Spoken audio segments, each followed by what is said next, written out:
Warahmatullahi wabarakatuh dan salam sejahtera. Terima kasih kepada Puan Yang di-Pertua memberi peluang kepada Pasir Gudang untuk membahaskan ucapan titah diraja. Pada perenggan 13,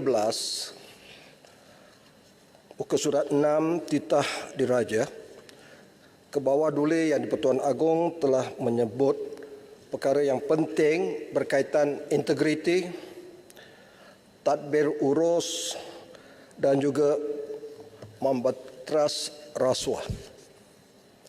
Saya memulakan perbahasan saya ini menyokong usaha kerajaan sekarang, pimpinan yang amat berhormat YB Tambun.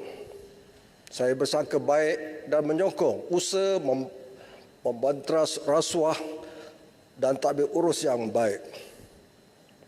Tapi kita pun perlu berhati-hati. Saya berdiri ini sebagai ahli parlimen di blok kerajaan. Pada hari ini, sahabat saya YB Bukit Tasik Gelugur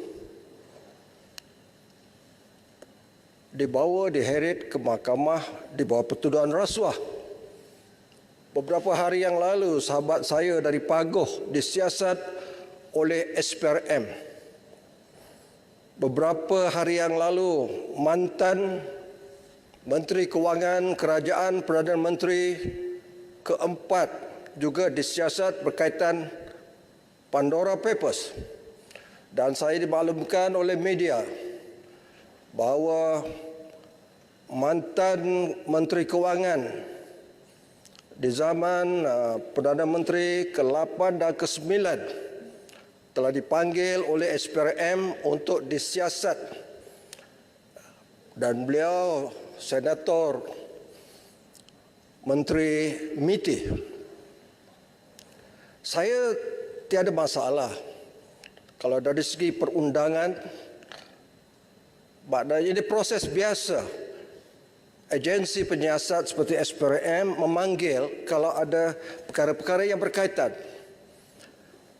Tapi saya perlu nyatakan di sini, kita perlu berhati-hati. Kita perlu berhati-hati, iaitu seperti disebut oleh titah Kebawah Duli tentang tadbir urus. Saya di blok backbencher ini menyedari kita boleh panggil semua tokoh-tokoh besar ini menteri, mantan-mantan timbalan Perdana Menteri, sebab kita ada kuasa. Kita eksekutif, kita ada kuasa. SPRM di bawah kita, PDRM di bawah kerajaan. Jadi saya bimbang sekiranya kalau tak diberi peringatan, boleh berlaku pendakwaan yang terpilih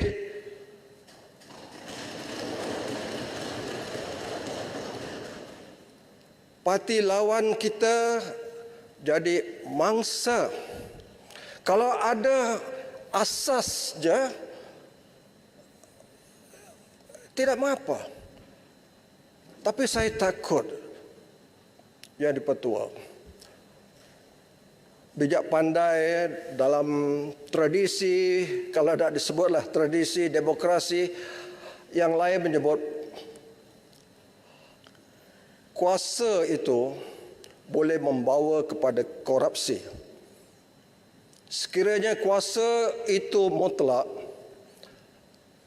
korupsinya juga akan menjadi mutlak. Dalam hal ini, saya berterus terang menyatakan saya amat bimbang. Kalau dilihat di sini dalam titah diraja, kerajaan untuk membentras rasuah secara agresif. Ada perkataan agresif di situ. Jadi yang saya khawatirkan begini, saya bersangka baik pada sahabat saya, Presiden parti saya, YB yang amat berhormat Tambun. Beliau mempunyai integriti, mempunyai kesungguhan dan iltizam untuk memberantas rasuah. Tapi perlu diberi peringatan. Sebab Perdana Menteri bukan saja dia menjawat Perdana Menteri, tetapi beliau juga menjawat jawatan Menteri Keuangan. Dua jawatan yang sangat penting. Saya tidak ada prejudis apa-apa, tetapi perlu diingatkan. Ada mantan Perdana Menteri kita di sini, boleh mengesahkan sama ada cakap saya dia betul atau sebaliknya. Perdana Menteri Malaysia mempunyai kuasa yang luas dan besar. Maaf cakap, kalau ikut undang-undang Perlembagaan Persekutuan, di bawah perkara 40/1, tindakan kebawahduli yang di Pertuan Agong hanya boleh dilakukan atas nasihat Perdana Menteri, kecuali beberapa perkara Baginda Agong mempunyai kuasa budi bicaranya. Artinya, kuasa Perdana Menteri itu besar. Sekarang ada pada yang amat berhormat Tambun, dan saya tidak ada malapide atau niat tak baik, hanya untuk mengingatkan bahawa power tend to corrupt. Absolute power corrupt absolutely dengan izin. Jadi kuasa itu mesti digunakan dengan cermat. Kuasa itu perlu digunakan, jangan terburu-buru.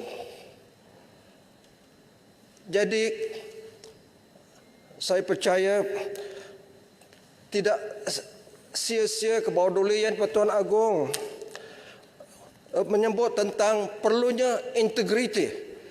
Jadi saya melihat di zaman Tunku Abdul Rahman, Perdana Menteri yang pertama, beliau Perdana Menteri, Menteri Keuangan orang lain. Di zaman Allahyarham Tun Abdul Razak, beliau Perdana Menteri, Menteri Keuangan orang lain. Begitu juga zaman Tun Allahyarham Tun Hussein On. Hanya Perdana Menteri yang keempat buat kelainan. Ada ketikanya beliau Perdana Menteri dalam masa sama menjadi Menteri Keuangan satu waktu yang tertentu. Pak Buta boleh bagi laluan? Ya, sila. Terima kasih. Saya setuju 100% apa yang disebut oleh Pak Seguda.